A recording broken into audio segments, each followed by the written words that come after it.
चोटी पकड़कर हमारे बच्चों की खींचा जा रहा है और हम कह रहे हैं ये हिंदू सरकार है, हम हिंदुओं का हित करने वाली सरकार है, ये हमारे स्वाभिमान को नष्ट करने वाली सरकार है। नहीं चाहिए ऐसी सरकार, नहीं चाहिए ऐसा सिस्टम जहां पूरी तरह प्रशासन हावी हो चुका है हमारे धर्म पर। ये लोग समाप्त कर देना चाहते हैं हमारे इस धर्म पर। ये दुराचारी है, ये अत्याचारी है, नष्ट हो जाना चाहिए ऐसे लोगों को। क्रांतिकारी नमो बुधाय, जय भीम, जय भारत, जय संविधान। मैं रमन उजारन और आप देख रहे हैं अध्यात्म पावर। साथियों, जिस तरह से मौनी अमावस्या के दिन शंकराचार्य स्वामी अविमुक्तेश्वरानंद और उनके शिष्यों का अपमान किया गया, आप सबने देखा साथियों कि किस तरह से स्वामी अविमुक्तेश्वरानंद के शिष्यों को मारा पीटा गया, यहाँ तक कि उनके साथ इस तरह से बर्बरता की गई, उनकी चोटियाँ खींची गई, उनको पूरी तरह से पुलिस ने मारते पीटते उनको गिरफ्तार किया। उसके बाद किस तरह से स्वामी अविमुक्तेश्वरानंद को स्नान करने से रोक दिया गया। एक तरफ जो भी सत्ता पक्ष के साधु हैं, यानी जिनका समर्थन बीजेपी द्वारा मिला है, उनको पूरी तरह से खुली छूट थी, लेकिन एक तरफ स्वामी अविमुक्तेश्वरानंद को रोक दिया गया, क्योंकि साथियों स्वामी अविमुक्तेश्वरानंद बीजेपी का विरोध करते हैं। पिछले साल साथियों जिस तरह से महाकुंभ के दौरान हजारों श्रद्धांजलु भगदड़ में मर गए, उसके बाद स्वामी अविमुक्तेश्वरानंद ने जिम्मेदार बीजेपी सरकार को ठहराया और धीरेंद्र शास्त्री को, क्योंकि धीरेंद्र शास्त्री जो कहने को मोदी का छोटा भाई है, इसने कहा था कि जो भी स्नान करने नहीं जाएगा, यानी जो महाकुंभ में स्नान नहीं करेगा, वो देशद्रोही होगा। उसके बाद तमाम लोग करोड़ों की संख्या में वहाँ पर पहुँचे थे, जो स्नान करने के लिए पहुँचे थे, अपने पापों को दूर करने के लिए पहुँचे थे। लेकिन भगदड़ में जब हज़ारों की संख्या में लोग मरे, तो उसके बाद धीरेंद्र शास्त्री ने ये कहा कि जो मरे हैं उनके परिवार वाले किसी भी बात की चिंता ना करें, क्योंकि उनको सीधे मोक्ष मिल गया है। उस पर स्वामी अविमुक्तेश्वरानंद ने कहा कि अगर जो लोग भगदड़ के दौरान मर गए हैं उनको मोक्ष मिल गया है, तो फिर धीरेंद्र शास्त्री जो है क्यों नहीं उसका भागीदारी बन रहे हैं। समय है वो भी जाएं और उस भगदड़ में जाकर मर जाएं और मोक्ष के भागीदारी बन जाएं, लेकिन वो जाते क्यों नहीं हैं। उसके बाद साथियों जैसा कि आपने देखा कि किस तरह से बीजेपी में एक ऐसा माहौल बन गया था, क्योंकि बात धीरेंद्र शास्त्री की थी और धीरेंद्र शास्त्री जो मोदी जी के छोटे भाई हैं, तो धीरेंद्र शास्त्री का अपमान मोदी जी कैसे बर्दाश्त कर सकते हैं। उसी चीज़ का बदला जो है इस बार मौनी अमावस्या के दिन लिया गया, और जब शंकराचार्य अपने शिष्यों के साथ वहाँ पर पहुँचे तो उनको रोक लिया गया। देखिए साथियों किस प्रकार की ये राजनीति है, किस प्रकार की ये भाजपा सरकार है। हिंदू के नाम पर राजनीति करने वाली ये सरकार खुद हिंदुओं का विरोधी बन चुकी है। मतलब साफ है साथियों कि जो भी इनके समर्थक में हिंदू होंगे उनके लिए खुली छूट है। एक तरफ देखा जाए तो पिंकी चौधरी जो हिंदू रक्षा दल का अध्यक्ष है, और किस तरह से आपने देखा साथियों कि गाजियाबाद में तलवारें बांटी गई। हिंदू रक्षा दल का ये अध्यक्ष उसकी जिम्मेदारी लिया था और उसने कहा था कि मैं चाहता हूँ कि हिंदुओं की रक्षा की जाए, हम सनातन हिंदू की रक्षा के लिए ये काम कर रहे हैं, और ये जो कार्य कर रहे हैं कहीं ना कहीं उत्तर प्रदेश सरकार को हमारा सपोर्ट करना चाहिए। और ये जो चीज़ है लाइव आकर खुद पिंकी चौधरी ने ये बात कही थी। लेकिन साथियों उसको 2-3 दिन तक हिरासत में रखा गया, उसके बाद छोड़ दिया गया। कई बार पिंकी चौधरी के ऊपर एनएसए लगाकर गिरफ्तारी तो हुई है, लेकिन फिर 1-2 दिन के अंदर इसको छोड़ दिया गया है। मतलब साफ है साथियों कि जो इनके संरक्षण में है उसको कुछ नहीं होने वाला है। एक तरफ राजा भैया जो 300 हथियारों का जखीरा निकालकर शस्त्र पूजन किया, इसके बावजूद साथियों राजा भैया का कुछ भी ये सरकार नहीं की। तो मतलब साफ है साथियों कि जो भी इनके समर्थन में रहेगा, जो भी इनकी तारीफ करेगा, उनका कुछ होने वाला नहीं है। लेकिन जब आप इनका विरोध करेंगे तो सज़ा ऐसे ही मिलेगी, चाहे आप हिंदू क्यों ना हो, चाहे कोई ब्राह्मण क्यों ना हो। बात यहाँ पर सत्ता पक्ष की है, जो भी सत्ता पक्ष का होगा उसका कुछ भी नहीं होने वाला है, लेकिन जो भी इनका विरोध करेगा उनको सज़ा मिलेगी। तो ध्यान से सुन लो हिंदू भाइयों, तुम्हें अगर ये लगता है कि ये सरकार हिंदुओं की है, तो किस तरह से हिंदुओं का भी विरोधी है सरकार। देखो किस तरह से लोग रो रहे हैं, और किस तरह से तंग आकर खुद ये कह रहे हैं कि हमने क्या सोचकर इनको वोट दिया था, लेकिन आज इन्हीं की सरकार में हमें किस तरह से प्रताड़ित किया जा रहा है। पहले आप एक हिंदू का ये वीडियो देखिए, उसके बाद हम सीधे आपसे बात कर रहे हैं। चोटी पकड़कर हमारे बच्चों की खींचा जा रहा है और हम कह रहे हैं ये हिंदू सरकार है, हम हिंदुओं का हित करने वाली सरकार है, ये हमारे स्वाभिमान को नष्ट करने वाली सरकार है। नहीं चाहिए ऐसी सरकार, नहीं चाहिए ऐसा सिस्टम जहां पूरी तरह प्रशासन हावी हो चुका है हमारे धर्म पर। ये लोग समाप्त कर देना चाहते हैं हमारे इस धर्म पर। ये दुराचारी है, ये अत्याचारी है, नष्ट हो जाना चाहिए ऐसे लोगों को। ये सिस्टम की फेलियर है पूरे उन हिंदुओं का जिन्होंने अपने मनोबल से वोट देकर एक ऐसी सरकार चुनी थी कि जो उनके मान को, उनकी परंपरा को, उनकी संस्कृति को झंडे की तरह ऊंचा लेकर के जाएगी। आज अत्याचार हुआ है भारत की धरती पर। तो दोस्तों, आपने सुना किस तरह से ये ब्राह्मण हिंदू रो रहा है, क्योंकि शंकराचार्य का जिस तरह से अपमान किया गया है, उनके शिष्यों को मारा पीटा गया है। अब शंकराचार्य जिनको लाखों हिंदू पसंद करते हैं, उनको अपना आदर्श मानते हैं, लेकिन शंकराचार्य जो बीजेपी का विरोध करते हैं, और यही कारण है कि शंकराचार्य का अपमान किया गया। इसी बात पर साथियों भीम आर्मी चीफ चंद्रशेखर आज़ाद कल लाइव आए थे और उन्होंने शंकराचार्य का समर्थन करते हुए उन्होंने कहा था कि देखिए किस तरह से एक तरफ हिंदू के नाम पर राजनीति करने वाली ये सरकार कैसे हिंदुओं को प्रताड़ित कर रही है, जबकि भीम आर्मी चीफ चंद्रशेखर आज़ाद ने यह कहा कि यहाँ तक कि उनके विचार और हमारे विचार अलग हैं। एक तरफ शंकराचार्य जो बड़े व्यवस्था पर विश्वास करते हैं और हम संविधान पर विश्वास रखते हैं। शंकराचार्य जो ये कहते हैं कि जन्मों से कोई महान होता है, लेकिन हम लोगों का कहना है कि कर्मों से महान होता है। एक तरफ शंकराचार्य जो मनुस्मृति का समर्थन करते हैं और हम संविधान को मानने वाले हैं, लेकिन यहाँ पर जो आर्टिकल 25 की बात की है भीम आर्मी चीफ चंद्रशेखर आज़ाद ने, किस तरह से सभी को अपने धर्म को चुनने की आज़ादी है, किस तरह से अपनी अपनी आस्था, सबको अपनी आस्था प्यारी होती है, वो भी एक इंसान है, हम भी एक इंसान हैं, सभी को स्वतंत्र रूप से जीने का अधिकार है। लेकिन फिर भी ये सरकार किस तरह से उनके खिलाफ एक्शन ली और किस तरह से उनके जो भी शिष्य हैं उनको मारा पीटा गया, इस पर Bhim army chief Chandrashekhar Azad live आए और शंकराचार्य के बारे में किस तरह से उन्होंने जिक्र करते हुए योगी आदित्यनाथ पर जमकर वार किया। यहाँ तक कि कपसाड़ जो कांड हुआ, साथ ही साथ किस तरह से सोनू कश्यप को जलाया गया और कैसे बरेली में एक दलित युवक का आतंकवादियों ने किस तरह से मुंडन किया, मूछें छील दी।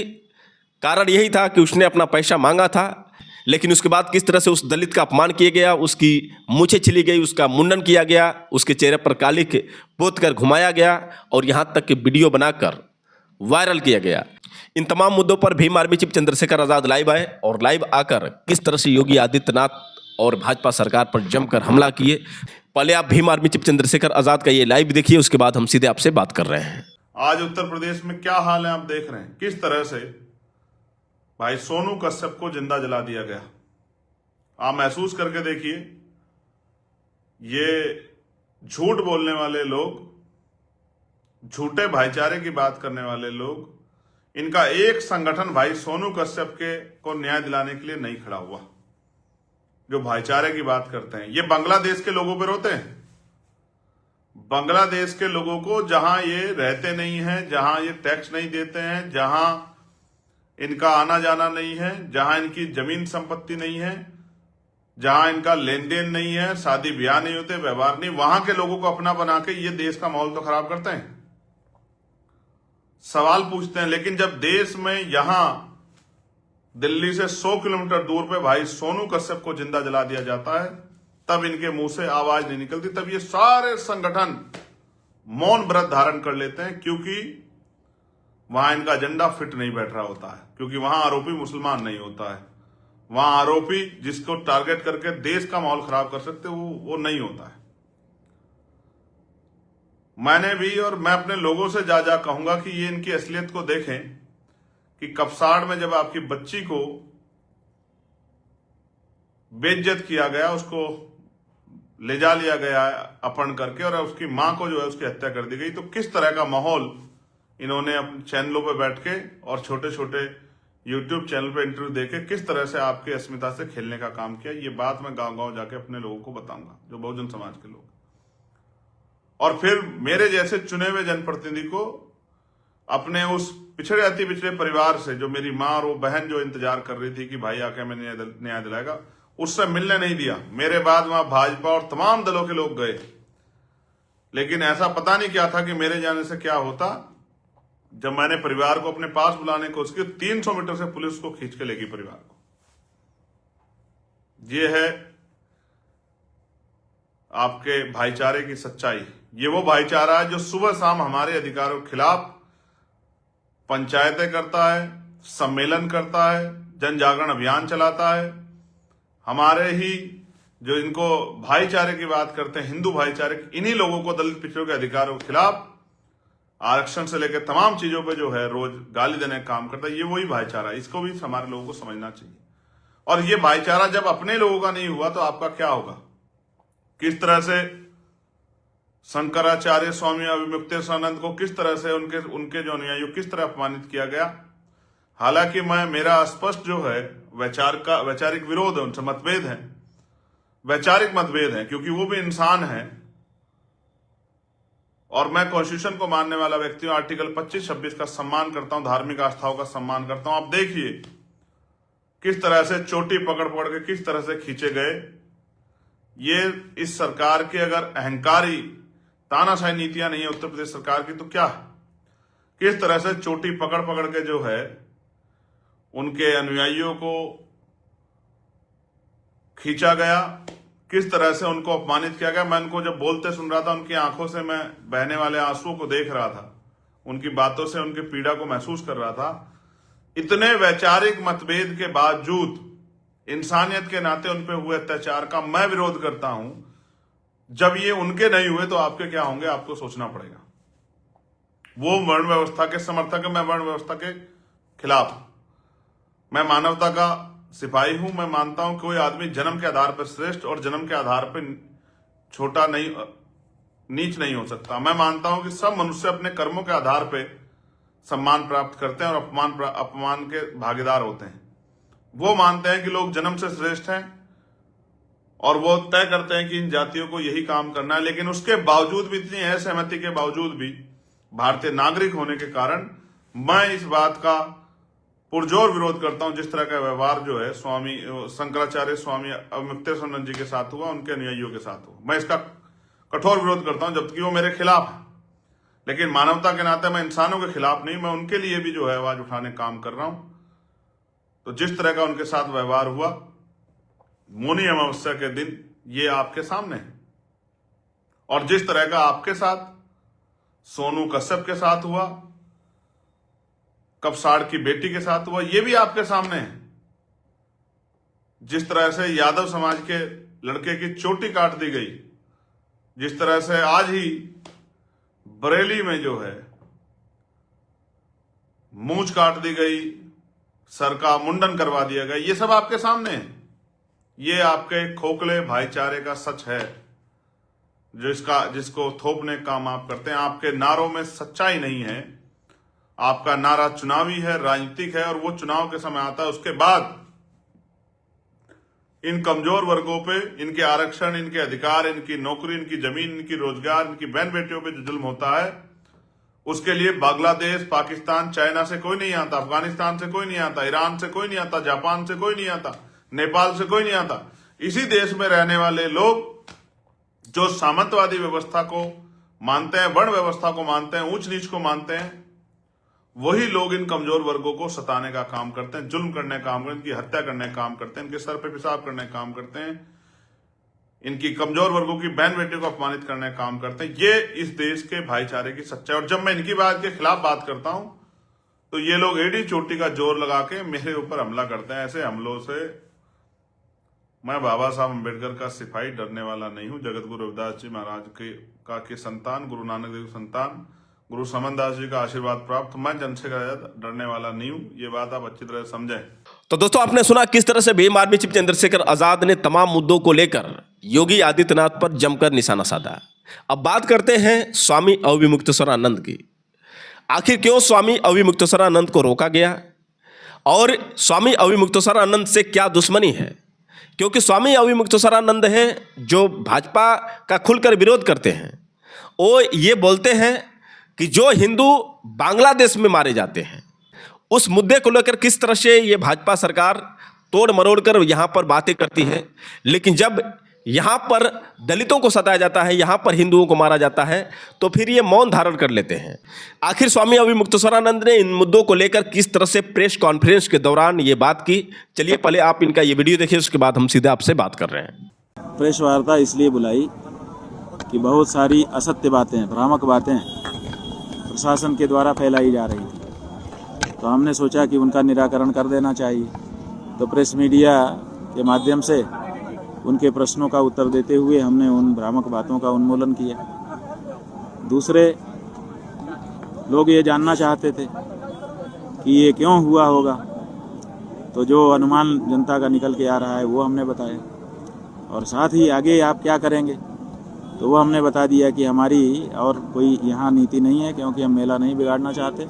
लेकिन 10-11 मार्च को दिल्ली में हमने बुलाया है, जो सच्चे साधु संत हैं वो वहाँ आएँ, वहाँ आकर के अपनी बात को आगे बढ़ाएं, तो वो वहाँ ये बात की जाएगी। और जहाँ तक हमारी व्यक्तिगत बात है, हमने टेक ली है कि जब हम अपने शिविर से संगम स्नान के लिए निकले थे, तो अब जब तक ससम्मान हमारा संगम स्नान नहीं हो जाता है, तब तक हम अपने शिविर में प्रवेश नहीं करेंगे। जहाँ हमको प्रशासन बाहर बैठा गया है, अब हम फुटपाथ पर ही रहेंगे, चाहे जितने मेले गुजर जाएं, अब ये टेक रहेगी हमारी। महाराज, एक तरफ सनातन धर्म की बात होती है, बांग्लादेश के हिंदुओं की बात होती है, मगर धर्म की नगरी में शंकराचार्य के साथ ऐसा कीर्त किया जाता है, क्या बात यह है, किसी से तो पता चलता है कि अपने देश में जो हिंदू हैं, जो हिंदू कह करके सत्ता में बैठे हैं, वो छद्म हिंदू हैं। इसीलिए जब हिंदू बांग्लादेश में मारे जाते हैं तो उनको पीड़ा नहीं होती। सच बात यह है कि बांग्लादेश में हिंदू रहते हैं, लेकिन मारे अभी जा रहे हैं। क्यों? कोई कारण उत्पन्न हुआ होगा ना। कारण यह है कि बांग्लादेश के मुसलमानों ने जिस शेख हसीना को गुस्से होकर के भगाया, उसको इन्होंने रेड कारपेट बिछा करके अपने यहाँ रखा हुआ है। बांग्लादेश के मुसलमान भारत के विरुद्ध धारणा बना रहे हैं कि भारत ने हमारी, जिसको हमने भगाया उसको रखा है। जो शत्रु का मित्र है वो भी तो शत्रु ही हो जाता है। तो अब वो भारत के खिलाफ तो कुछ कर नहीं सकते, तो वो सोचते हैं कि हिंदुओं के खिलाफ हम अपना आक्रोश निकालें। तो बांग्लादेश में रहने वाले हिंदुओं के खिलाफ अत्याचार हो रहा है, इनको कोई फर्क नहीं पड़ता है। पीछे सरकार का, तो इसलिए सरकार का ही तो कारण, तो सरकार बन रही है ना। अगर शेख हसीना को यहाँ न रखते तो बांग्लादेश के मुसलमान भारत के प्रति नाराज ना होते, भारत के प्रति नाराज ना होते तो भारतीय मान करके, हिंदू देश मान करके हिंदुओं को परेशान न करते। तो कहीं न कहीं हमारी जो सरकार है उसी के कारण तो आज हिंदू मारे जा रहे हैं। आपके साथ ऐसा क्यों होता है कि आप गाँव माता? भाई, हम सच बोल देते हैं। ये लोग चाहते हैं कि ये जो कुछ करें, ये गौ हत्या भी करें तो भी हम इनकी हाँ में हाँ मिलाएं, कहें बहुत अच्छा बहुत अच्छा। ये हमसे पता नहीं कि होता नहीं, स्वभाव भगवान ने देके भेजा नहीं है, तो हमसे होता नहीं है। ये इनको पसंद नहीं आता है, तो इसीलिए हमको परेशान करते रहते हैं। कल भी हमको अपमानित करने की चेष्टा इसी कारण से इन्होंने की है। आगे अगला क्या कदम होगा? हाँ, आगे अगला आपका क्या रुख होगा? आगे हमारा रुख ये है कि मेले में तो हम कोई व्यवधान डाल नहीं रहे। मेले में हमने गौ माता की रक्षा के लिए, प्रतिष्ठा के लिए एक प्रेरणा यात्रा निकाली हुई है। हर कैंप के आगे हम जा करके उनको प्रेरणा दे रहे हैं साधु संतों। तो वो अपनी प्रेरणा यात्रा हम जारी रखेंगे और यहीं शिविर के बाहर फुटपाथ पर रहेंगे, क्योंकि जब तक अब हमारे सम्मान की सुरक्षा नहीं होती है, मेले में रिस्टोर नहीं होता है। हमारी भी टेक है कि बिना सम्मान जनित रूप से संगम स्नान किए बिना हम अंदर नहीं जाएंगे। जो लोग कल्याणकारी प्रवृत्तियां हमारे शिविर के माध्यम से होती हैं उनको बंद भी नहीं करेंगे, लेकिन अपनी टेक भी जारी रखेंगे। तो हम वो करते हुए अपना काम जारी रखेंगे। तो दोस्तों, आपने सुना किस तरह से योगी सरकार और भाजपा सरकार पर जमकर बरसे स्वामी अविमुक्तेश्वरानंद। अब साथियों, आपको बता दें कि जब स्वामी अविमुक्तेश्वरानंद मौनी अमावस्या के दिन तमाम अपने शिष्यों के साथ स्नान करने के लिए पहुंचे थे, और उसके बाद किस तरह से उत्तर प्रदेश की पुलिस ने उनके साथ दुर्व्यवहार किया, और कौन कौन लोग थे जो स्वामी अविमुक्तेश्वरानंद के सामने उनके शिष्यों को मारे पीटे, कौन थे जिम्मेदार, इन तमाम चीज़ों को लेकर स्वामी अविमुक्तेश्वरानंद ने सबूत के तौर पर फोटो भी दिखाया और उनके खिलाफ किस तरह से उन्होंने बातें की, पहले आप उनका ये वीडियो देखिए, उसके बाद हम सीधे आपसे बात कर रहे हैं। ये देखिए एक चित्र है, ये एक महिला का चित्र है, सौम्या अग्रवाल, कमिश्नर प्रयागराज। अगर गलत हो तो सुधार लीजिएगा, क्योंकि हमको जैसा बताया गया उसके आधार पर हम कह रहे हैं। सौम्या अग्रवाल, कमिश्नर प्रयागराज, ये यहाँ की कमिश्नर है, मंडल अध्यक्ष हैं, बड़ी पदाधिकारी मानी जाती हैं। डीएम भी इनको रिपोर्ट करता है। अगर ये चाहती तो ये मौके पर मौजूद थी, हमने इनको सामने खड़ी हुई देखा था। ये चाहती तो सम्मानजनक तरीके से, अगर समस्या उत्पन्न भी हो गई थी, वैसे तो उत्पन्न ही नहीं करना चाहिए था। अगर मातहतों ने उत्पन्न कर दिया था तो बड़ा अधिकारी वहां पर मौजूद है, तो उसका ये कार्य है कि वो उसको संभाले। लेकिन 2-2.5 घंटे तक वहां पर हमारे लोगों को मारा पीटा जाता रहा और ये सबकी खड़ी होकर के गवाह बनती रही। ये कमिश्नर बनेंगी, बनाए रखो, तुम्हारी प्रिय होंगी, लेकिन हमारी आंखों से गिर गई। हम नहीं समझते कि ये कमिश्नर बनने लायक। इनका अपराध हम जो समझते हैं, प्रेस को भ्रामक और असत्य जानकारी देना, जो कि अब रिकॉर्डिंग पर है। हम बता देंगे कि कमिश्नर जैसे पद पर बैठ करके ये झूठ क्यों बोल रही है, और झूठ बोले भी क्यों ना, जब उत्तर प्रदेश का मुखिया ही झूठ बोलता है। कुंभ में इतनी भगदड़ बनी, इतने गरीब मारे गए, वो कहते हैं कोई घटना नहीं हुई। अफवाह पर ध्यान मत दें, अफवाह पर ध्यान मत दें। जब मुख्यमंत्री झूठ बोल सकता है तो उसका कमिश्नर झूठ बोले, इसमें क्या समस्या है? तो इन्होंने झूठ बोला, भ्रामक जानकारियां आपको दी और स्वयं उपस्थित रहते हुए भी सम्मानजनक तरीके से समस्या का निदान नहीं किया। इनका दोष हम समझते हैं। ये दूसरा चित्र देखिए, ये एक चित्र है। इस चित्र में नाम लिखा है मोहित गुप्ता, गृह सचिव। ये उत्तर प्रदेश गृह मंत्रालय के सचिव के स्तर का व्यक्ति है। कितनी बड़ी इसकी पदवी है, पूरे प्रदेश के मामले देख सकता है। ये स्वयं सादे ड्रेस में, ये फोटो जो है ये इंटरनेट से निकाला है, इसलिए इसमें वर्दी में है। ये सादे ड्रेस में एक बहुत अच्छा सा कोट पहन करके खड़ा था वहां पर, और हैंडसम लग रहा था, देखने में बहुत अच्छा लग रहा था। हमको सबसे पहले इसी ने आकर्षित किया अपनी ओर, क्योंकि जितने लोग खड़े थे उसमें सबसे हैंडसम यही लग रहा था।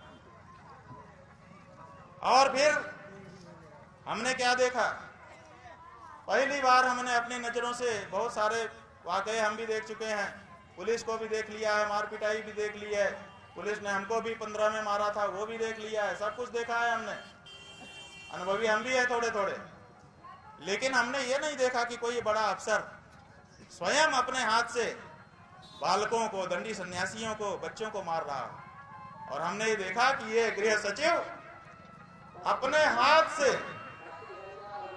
उनके गले को पकड़ करके, और ये जो कोहनी है इससे मार रहा था। कभी ऐसे करके मार रहा था, कभी ऐसे करके मार रहा था। हमने तो, हमारे पास कैमरा नहीं होता है, वीडियो नहीं बनाया है, आंखों में हमारे वीडियो बना हुआ है, कभी नहीं भूलेगा। ऐसा भी नहीं है कि वीडियो नहीं बना है, बहुत सारे लोगों ने वीडियो बनाया भी है। और आज तक का जो चैनल है, आज तक के चैनल ने जो पहला वीडियो प्रसारित किया है उसमें वही व्यक्ति मारते हुए दिख भी रहा है। ऐसा नहीं है कि हम झूठ बोल रहे हैं। ये गृह सचिव है, और जिन लड़कों को हमारे अंदर ले जाके मारा पीटा गया था उसकी कहानी हम बता रहे हैं। उन्हें बताया कि ये लगातार टेलीफोन में किसी से संपर्क में था और कहता था कि मार दिया है, ठीक कर दिया है। और फिर ये भी कहा एक बार कि बॉस कह रहे हैं कि बाइट, मतलब यहाँ के अफसरों की बाइट चाहिए थी ऊपर किसी को। इसका मतलब ये सारी घटना वहां से लाइव हो रही थी, और निर्देश जैसे अमेरिका का राष्ट्रपति लादेन के पकड़ते समय अपने यहाँ बैठ करके निर्देश दे रहा था, ऐसे ही कल की घटना में भी कोई था जो अपने कमरे में बैठ करके निर्देश कर रहा था। अमेरिका तो कमरे की वो तस्वीरें जारी करता है क्या भारत जारी करेगा? क्या भारत के मीडिया में इतना दम है कि इस बात को पकड़ सके? शायद नहीं। ये जो मोहित गुप्ता है बंधुओं, हो सकता है नाम गलत हो, आप लोग करेक्ट कर लीजिएगा, चेहरा यही है। ये जो व्यक्ति है, बताया लोगों ने कि आदित्यनाथ जी का विशेष सचिव है। ये सादे ड्रेस में था, निर्देश लोगों को निर्देश यही दे रहा था।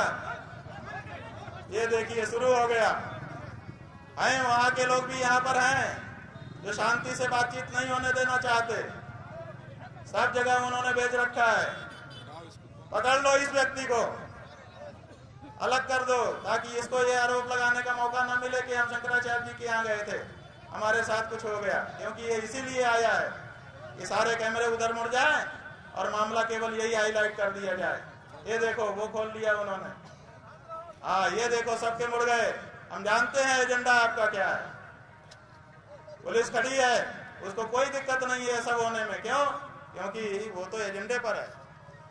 ये जो व्यक्ति है यही निर्देश दे रहा था और बच्चों को स्वयं इसने मारा, हमने स्वयं देखा। और ये कह रहा था, डरा रहा था तरह तरह के शब्दों से, और कह रहा था कि तुम लोग अभी कम उम्र के हो, जिंदगी खराब कर देंगे। ये धमकी दे रहा था ये व्यक्ति। ये पुलिस है कि गुंडा है? उसके बाद एक और चेहरा आपको दिखा रहे हैं, ध्यान से देखिए। ये एक चेहरा है, ये एक चेहरा है।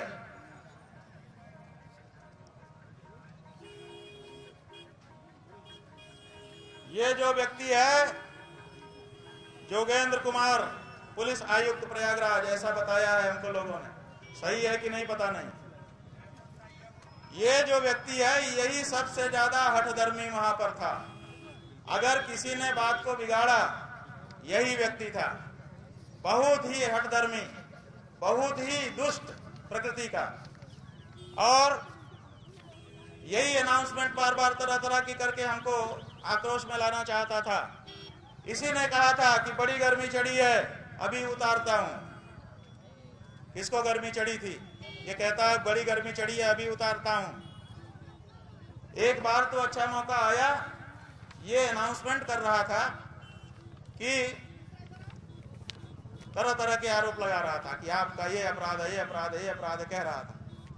तो हमने कहा भैया तुमने अपना पक्ष कह लिया, जरा हमको तो हम भी अपनी बात बता। तो कहता है ये माइक हमारे लिए है, आपके लिए नहीं, तुम्हारे लिए नहीं। हमने कहा चलो भाई, तुम्हारा प्रशासन का माइक अगर हमारे लिए है ही नहीं है तो कोई बात नहीं। और दूसरा एक अच्छा मौका आया, ये अनाउंसमेंट कर रहा था कि जहां पर बहुत भीड़ है वहां पर इन्होंने अपना रथ खड़ा कर दिया है, जिसके कारण पब्लिक को बड़ी दिक्कत हो रही है। हालांकि वहां नहीं हो रही थी, वो तो एक कोने में था स्थान। तो हमने उससे कहा कि अगर दिक्कत हो रही है तो जवानों को कह कि वहां खड़ा करवा दो जहां खाली है। हमने क्या गलत प्रस्ताव किया? अगर इनको हमको बात भी करना था तो पहले आके यही तो कहना चाहिए था, महाराज जी जरा इधर कर लें, थोड़ा बात करनी है, तो ये एकांत में ले जाते, ये समस्या ही ना उत्पन्न होती। कोई भी व्यवहारिक पुलिस वाला होता तो यही करता कि पहले वो कहता महाराज जी जरा इधर कर लें, अपने को थोड़ी बात करनी पड़ेगी व्यवस्था के संबंध में। तो हम मना कर देते, ले जाता एकांत में एक जगह पे खड़ा कर लेता, फिर जो भी होता। तो दोस्तों आपने सुना किस तरह से स्वामी अविमुक्तेश्वरानंद ने साफ साफ कह दिया कि ये जो भी कुछ हुआ एक षड्यंत्र के तौर पर हुआ। जो भी हुआ हमारे साथ एक प्लानिंग के तौर पर हुआ और इसमें योगी आदित्यनाथ का प्रमुख हाथ था। उनके इशारे पर ही ये सब कुछ हुआ और किस तरह से हमारे साथ दुर्व्यवहार किया गया है आप समझ सकते हैं। वैसे साथियों आप लोग की क्या राय है?